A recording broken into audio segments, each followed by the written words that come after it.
बिहार विधानसभा चुनाव 2025 एसआईआर को लेकर बवाल जारी। संसद के बाहर विपक्षियों का हंगामा। चुनाव को लेकर तेजस्वी यादव का बयान।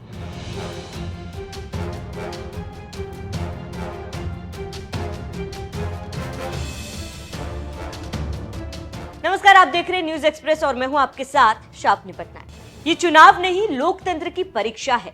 ये बहस नहीं, संवैधानिक व्यवस्था पर सीधा सवाल है। और ये बिहार नहीं, सियासत का वो अखाड़ा बन चुका है जहां हर चाल एक चुनाव की किस्मत तय कर रही है। बिहार में चुनाव की बिसात बिछ चुकी है, लेकिन मोहरे तय नहीं है, क्योंकि अब सवाल सिर्फ सत्ता का नहीं, चुनाव की प्रक्रिया पर ही उठ चुका है। इंडिया गठबंधन ने एनडीए को सीधी चुनौती दे दी है। तेजस्वी यादव ने बड़ा धमाका करते हुए कहा है कि अगर वोटर लिस्ट का ये स्पेशल इंसेंटिव रिवीजन वापस नहीं लिया गया तो वो चुनाव का बहिष्कार कर सकते हैं। और इस बयान के बाद सत्ता गलियारों में हड़कंप मच गया, क्योंकि अब लड़ाई सिर्फ वोटों की नहीं, विश्वास की हो चुकी है।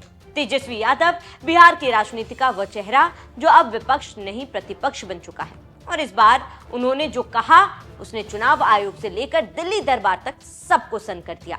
अगर चुनाव आयोग ने वोटर लिस्ट का जबरन रिवीजन बंद नहीं किया तो हम चुनाव में हिस्सा नहीं लेंगे। ये सिर्फ वोटर लिस्ट नहीं, वोट का अधिकार छीनने की साजिश है। तेजस्वी का कहना है कि चुनाव आयोग ने अचानक एसआईआर यानी स्पेशल इंसेंटिव रिवीजन लागू कर दिया है, जिसमें करोड़ों वोटरों के नाम हटाए जा सकते हैं। और ये सब उस वक्त जब चुनाव बस कुछ महीनों दूर है। क्या ये सिर्फ संयोग है या सत्ता का प्रबंध? लोकतंत्र का चौथा खंभा कहे जाने वाले चुनाव आयोग पर अब सवाल उठने लगे हैं। सवाल ये कि किसके इशारे पर बिहार में वोटर लिस्ट का रिवीजन शुरू किया गया और क्यों? अब जब विधानसभा चुनाव बस कुछ ही महीने दूर है, चुनाव आयोग को ना बिहार का इतिहास पता, ना भूगोल। कौन सा रिवीजन एक महीने में पूरा होता है? क्या मजाक है ये? जी हाँ, ये बयान किसी विपक्षी दल का नहीं, खुद एनडीए की सहयोगी पार्टी जेडीयू का है।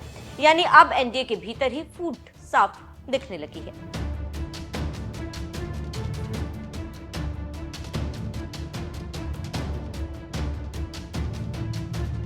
जानकारी देते चले कि तेजस्वी के इस बयान के बाद से बीजेपी और केंद्र सरकार की चुप्पी असामान्य है। ना मोदी बोले, ना शाह, ना कोई सफाई, ना कोई प्रेस कॉन्फ्रेंस। जिनके शब्दों से चुनावी तूफान खड़ा हो जाता है वो आज खामोश है। क्यों?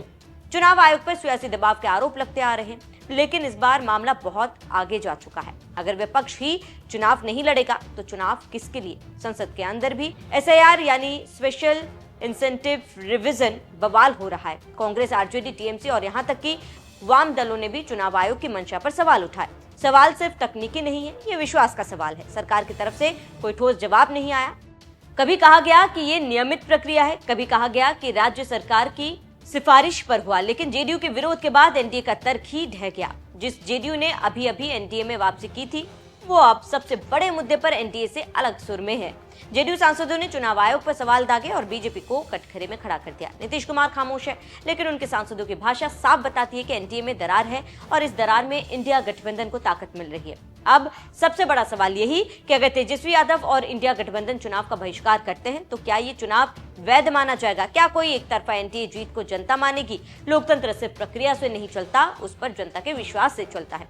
और अगर उस विश्वास पर ही ग्रहण लग जाए तो नतीजे जो भी हो तो वो जनादेश नहीं कहलाएंगे। बिहार का चुनाव अब महज सीटों की लड़ाई नहीं रह गया, ये लोकतंत्र की बुनियाद पर चल रही बहस है।